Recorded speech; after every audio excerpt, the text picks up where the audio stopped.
Big boss దాదాపు 12 వారాలు అయితే కంప్లీట్ అయింది. ఈ 12 వారాల్లో అంటే డే 1లో ఒకరు మనకి ఇతను అవుతారా విన్నర్ అనుకుంటారు కదా.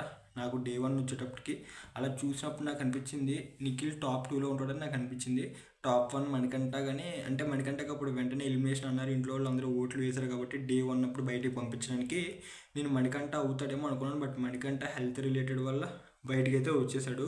ఇంకైతే ఇప్పుడు నిఖిల్ ఉన్నాడు, తర్వాత గౌతమ్ వచ్చాడు. గౌతమ్ వచ్చిన తర్వాత గౌతమ్ అని అనుకున్నాను ఆబ్వియస్గా. ఇప్పుడు చూసేసరికి అదే ఉంది, ఎక్కడ చేంజ్ అవ్వలేదు.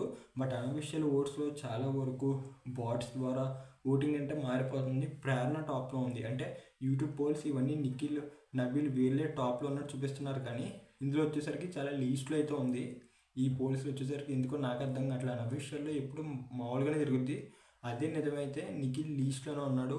అది నిజం కాదని అనుకున్నాను. నేను మళ్ళీ మళ్ళీ చెప్తున్నా, ఇప్పుడు కూడా చెక్ చేసా, ప్రేరణ అనే టాప్లో ఉంది.